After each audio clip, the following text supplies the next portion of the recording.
Anyway, I want to explain this one technique called patchwork that the Knights Templar do.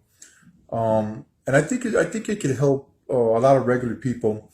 So what patchwork is building good memories over bad memories, like in a realistic, definitely realistic way. It works. It's 100% for sure. There's no doubt about it.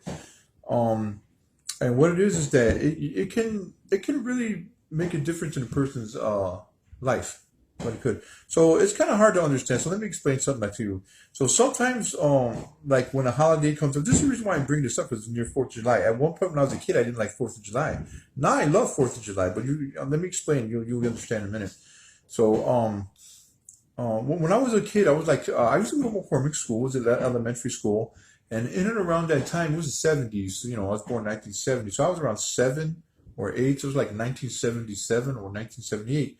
And so there was a dude that lived across the street from me. He was a fat, a retarded, fat guy who was a pervert, man. He had wore glasses and shit. And he was like around maybe 14 or 15 years old.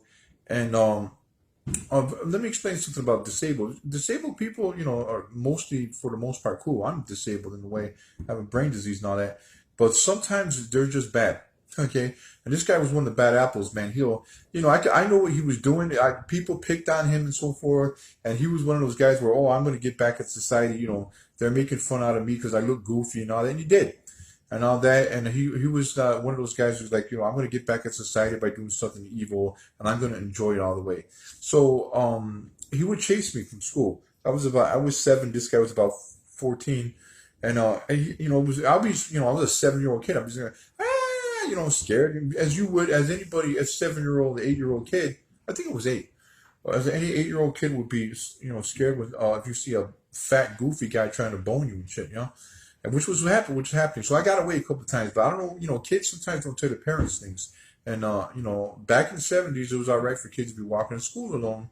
I don't know what the hell that's about now, but yeah. So Farragut had a fire. The high school had a fire, and when I would go, you know, come back from the grammar school from McCormick School, we would pass that part of the building that was burnt out, and a lot of the gangbangers were looting that building, and lucky me, they were. You'll find out why soon. So, so this guy, I'm not gonna say his name because I got retribution on him big time when I got older. But anyway, so he chased me, and this time he caught me, man. Yeah. So I tried to escape by going into the abandoned school, Farragut, and the abandoned part of Farragut. There's the part where the generators are and the ramp goes down. People who know Farragut knows what I'm talking about. So I went down there to see this guy jumped on me, man. He pulled down my pants. You know, he was trying to butter my muffins, man.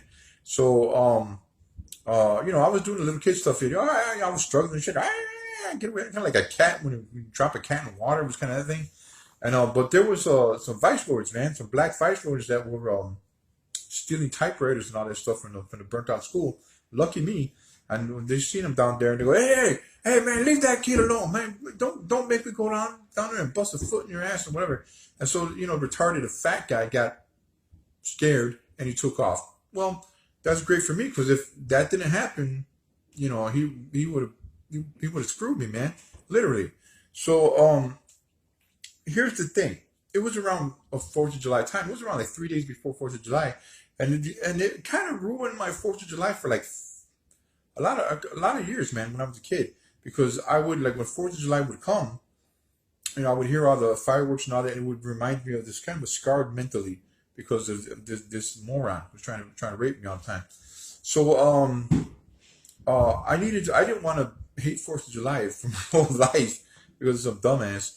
So I started when I was trained later about how to do patchwork from Tinley Park and Knights Templar. I put it into practice and it fixed that problem up. So right away is what you do is you build new memories over in and around those holidays that were associated with a bad time. So I started having really good times, man. During the 4th of July, I would go to Navy Pier, go by the Land Shark Bar there by Navy Pier with my friends or my girlfriends and stuff like that, and just drink and have a good time. Then later on, my family, I would do that. And like, it's not like a psychological thing. Like you have all these head shrinks telling you got to do this and 12-step plans. This is bullshit, man. All you got to do is, you know, understand reality and make these new memories around the holidays so that you can enjoy the holidays. And believe me, you could. I love 4th of July. I really do. Sometimes it's not shit weasels that mess up your holidays like that jackass. Sometimes it could be sickness. So, I have a lot of bad problems or painful illnesses, whatever. And like a lot of people, sometimes people get sick during the holidays. I know a person who didn't like Christmas because of that.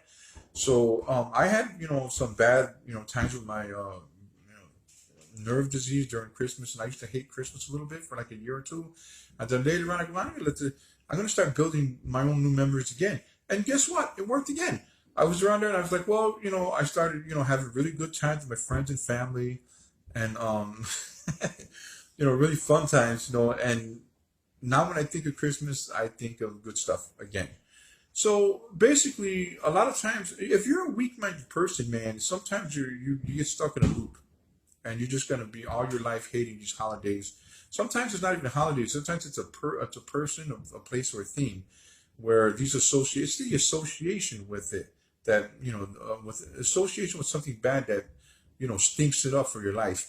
It doesn't have to be that way. It really does not. I wrote a fiction story about something like that called The Angry Princess. I gotta read that one day. But the thing is, in reality, you could learn to love these holidays again, and I certainly love almost all the holidays. Halloween's my favorite. Um, and I don't let these bad circumstances be that get associated with because they're in and around that time mess up my life, and I don't. When I think of 4th of July, I think of good times. I don't think about this guy trying to butter my fucking muffins at Farragut. I don't think about that. I'm just kind of yeah, whatever. It doesn't bother me much, man.